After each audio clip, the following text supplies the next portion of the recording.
The film The Bubble is about three young people who came to live in the big city in Tel Aviv. Last week, we also watched a film about three young people coming to live in Tel Aviv, in the big city. It was about three Palestinian young women. This week, most of the protagonists and the main characters are Jews. Tel Aviv is a Jewish city that was built next to Jaffa in 1906. Jaffa is an ancient coastal city, which is mentioned in ancient Egyptian documents from the 15th century BCE. At the end of the 18th century Common Era, Napoleon conquered the city, and in 1806, the Ottoman Suleiman Pasha conquered it back from him. Later, the Egyptian rebel Muhammad Ali conquered it from the Ottomans and brought in Egyptian farmers, fallahs, and built neighborhoods and agricultural areas around the city for them to work and develop the country. They're the ones who started with the production of oranges in the country. The Jewish population of Jaffa expanded with the onset of Zionism. They decided to build a new neighborhood close by and started doing so in 1906. In the picture, you see the first inhabitants, Jews from Jaffa, waiting to see which piece of land is allotted to them. The plan of the city is on the left. The short clip that follows will tell about the history of Tel Aviv and its character. It was made by Unpacked, an American Jewish channel that makes short films about Israel, describing themselves as the Jewish story explained. Yeah, so they're the ones who made the clip that you will see now. You may know the city of Tel Aviv as a commercial and financial center, bursting with startups and headquarters of major global companies. Or you may know of it as a cosmopolitan hub of culture and art. Or you may just know it as the party capital of the Middle East. So how did a pile of sand dunes transform into the modern city of Tel Aviv we know today?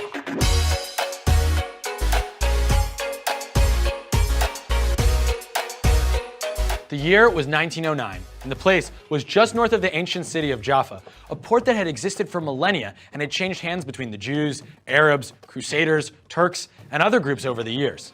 Jewish pioneers fleeing persecution and hardship in Europe purchased deeds for roughly 12 acres of barren sand dunes from the Ottoman Empire with the intent of creating the first modern Jewish city. Hoping to expand Jaffa and start a new and better life there, they founded the town of Tel Aviv. The name itself meant Hill of Spring in Biblical Hebrew. It was also the title of the Hebrew translation of the utopian novel Alt Neuland, or Old New Land, written by Zionist leader Theodor Herzl. On that day, April 11, 1909, 66 families arrived on the shore of the future city, but needed a fair method of divvying up the plots of land among them. Akiva Arya Weiss, the president of the building cooperative they all belonged to, came up with the idea of a seashell lottery. He plucked 66 gray seashells and 66 white ones from the sand beneath their feet. He carefully wrote the name of each family on a white shell and a number for a plot of land on each gray one. A 10-year-old boy paired them up at random and doled them out. The land was assigned, and Tel Aviv was born. But how did it transform from sand to city? Enter Sir Patrick Geddes from Scotland, one of the founding fathers of urban planning.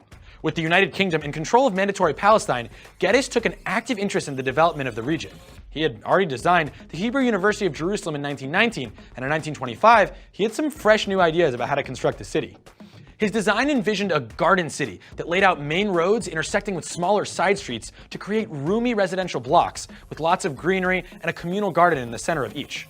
This would combine a modern organized city with an open pastoral feel. Soon, the rapid development of the city would largely overwhelm his plan, although the layout Geddes designed can still be seen on the road plan today. Interest in moving to Tel Aviv caught on quickly, and the town swelled from a population of 2,000 in 1920 to over 40,000 by the end of the decade. That's an increase of 2,000%. And in the 1930s, the city really passed over the threshold of becoming a major city. Jewish refugees fleeing new waves of persecution in Europe landed in Tel Aviv, and the town's population skyrocketed. With this influx of immigrants came culture, sport, and industry. Habima Theater Company was founded in Russia in 1917, but fled anti-Semitic persecution and moved to Tel Aviv in 1931, where it later became Israel's national theater. In 1932, the first Maccabiah Games were held, an international Jewish sports competition aiming to shatter stereotypes about weak Jews. Tel Avivians proudly showcased the athletic and muscular new Jew. Furthering the city's patriotic feel, 1936 inaugurated the first performance of the Palestine Philharmonic Orchestra with a rendition of Hatikva, the national anthem. And when the 1936 Arab Revolt cut Tel Aviv off from the port city of Jaffa in the late 30s, the city showed its persevering spirit, sending its first shipment of homegrown oranges to England's Buckingham Palace as a message that Zionism was still going strong. By now, the mid-30s, Tel Aviv had become a rapidly expanding city of over 130,000 people. The layout of the city also expanded. Architects educated in the ultra-modernist German Bauhaus style moved to the city and gave the city its famous international look. They designed buildings that favored clean curves and lines without embellishments and focused on practicality, which made sense for a new and rapidly expanding city being built on a practically blank slate. Back in Germany, the Nazi regime classified this style as degenerate art and shut down the Bauhaus school. And because so many Jewish architects fled Nazi Germany for Tel Aviv, the city came to host the largest Bauhaus district in the world, with over 4,000 buildings in this style. The Bauhaus district came to be known as Tel Aviv's White City and was designated a UNESCO World Heritage Site. All this new development helped to put Tel Aviv on the world map. To go back a little to the past of Tel Aviv, the first thing that was built was one street. As you can see here in a drawing made by a famous Tel Aviv artist, Nahum Gutman. It was a city with a feeling of a village, as it was small and of unified population. Everyone went out on a stroll in the evening and talked and checked each other's dresses. I mean, the women did. The tall building at the end of the street is a high school, a gymnasium. You can see it in a photograph here. And it was called Gymnasia Herzliya. Tel Aviv was very much a modern European city from its start, modern and secular. You will see here a short clip about its secular nature and European nature. This is from a movie made in the late 30s, so it's quite old. Pay attention to how the women are portrayed and to the European type culture that is presented there. Yeah. Bye-bye.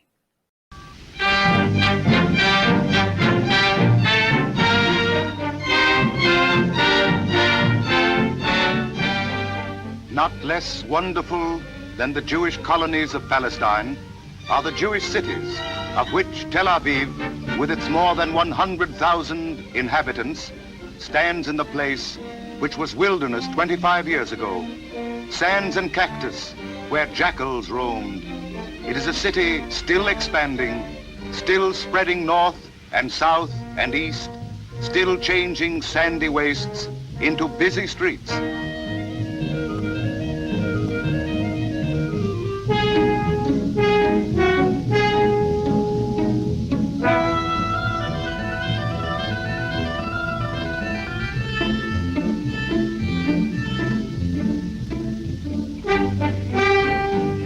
The women pioneers of Palestine demand and obtain an equal share of the hardest work.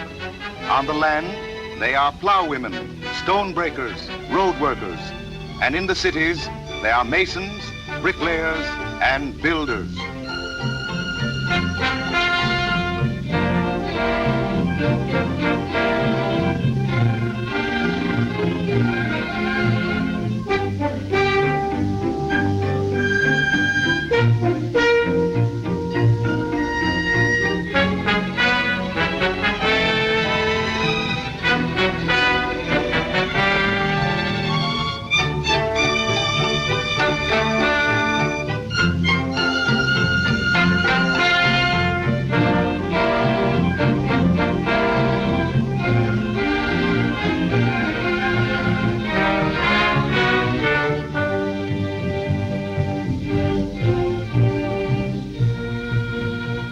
Transformation of the ancient Orient into the modern world is seen with most startling effect in Tel Aviv. Camels are still in use, but they are being replaced by trucks, buses, cars, bicycles, and motorcycles.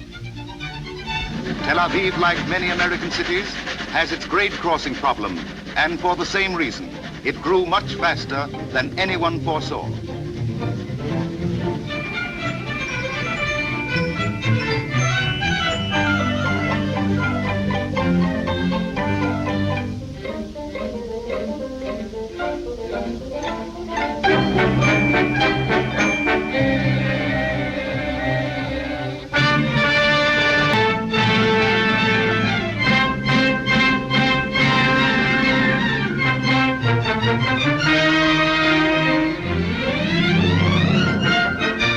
On days of rest in Tel Aviv, the population streams toward the seashore. The Tel Aviv beach is the greatest place of recreation in Palestine. It ranks now as a resort with the Lido of Venice, America's Atlantic City, and England's Brighton Beach as a world attraction. It draws not only Tel Avivians and Palestinians generally, but visitors from every country in the world.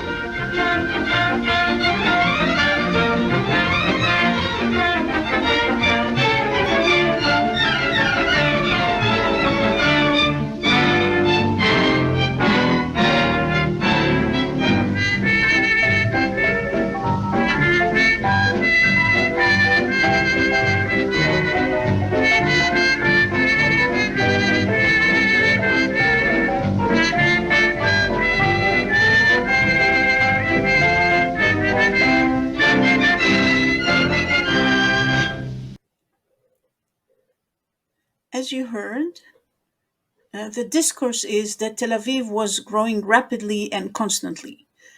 But if you look at the table here, this was not always the case. In the 60s and the 70s of the 20th century, there was a decrease in the number of population from 386,000 to 363,000 to 327,000 people. So that's a big decrease. At the end of the 80s, there was an increase again. And this was thanks and due to one mayor who took it upon himself to put Tel Aviv in focus again. Toward the 70s, Tel Aviv developed toward the north. The historical center then remained underdeveloped, dirty, small, and empty. The new mayor, Shlomo Lahat, also known as Chich, who became mayor in 1973 and remained a mayor until 1993, worked to improve the situation and took as an example New York, the city that never sleeps, and turned Tel Aviv into one that never sleeps as well. He did so by opening restaurants on Saturdays, combining the old and shaggy streets of the center with new expensive boutiques in the style of the Village in New York. He welcomed young immigrants, internal immigrants from the periphery who began to arrive to Tel Aviv, turning it into a hippie city. And the result was that at the age of 100 years old, Tel Aviv became what it always wanted to be, the New York of Israel. Postmodern, vibrant culture with bars, discos, gay culture, high-tech, and also quite an expensive city. The gay culture takes us back to the movie of the week, The Bubble. And the fact is, Tel Aviv does maintain great diversity, ethnic, religious, and social. This progressive spirit can be clearly seen in the city's LGBTQ culture. The Boston Globe once called it the gayest city on earth. The city also holds one of the world's largest pride parades, which takes place over a full week and attracted 250,000 people in recent years. This sort of diversity constantly encourages Tel Avivians to grow and adapt. And in a region like the Middle East, Tel Aviv stands out as a rare symbol of acceptance and coexistence. All in all, Tel Aviv has stood as a symbol and center for Israel's industry, creativity, and passion since its founding on the sand dunes north of Jaffa over a century ago. Thanks for watching. See you guys next week.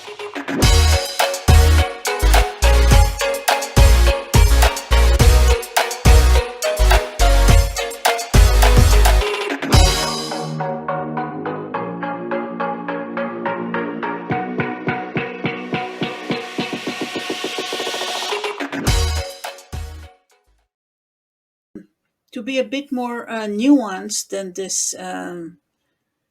promotion film of Israel says. There is a gap between the legal strata and the real life strata regarding gay rights or LGBTQ rights in Israel. In general, I may say that whatever the law is or was, it was never enforced. So, also when being a homosexual or doing homosexual practices was illegal, the law was almost never enforced. And overall, among the secular population, which was the hegemonic voice then, there was no problem with homosexuality. Of course, some people always have problems with how some other people behave, but this is always the case. But legally, there's no same sex marriage in Israel also now, since there's only religious marriage in Israel, be it Jewish, Christian, or Muslim. And these religions, for the moment, in Israel do not recognize same sex marriage. But the status of a family is also given to what is called common law marriage. That is, people who actually, de facto, live together and they are a family. And this holds also for same sex families. Um, so, for your assignment now, the assignment of this week is 2 questions. Please answer these 2 questions. How does the movie argue Ashraf's choice to commit suicide bombing in Tel Aviv? This is, of course, the main issue in the film and will relate also to the presentation of the article and of the second film. And the second question, here you have to bear in mind the question of cultural hegemony.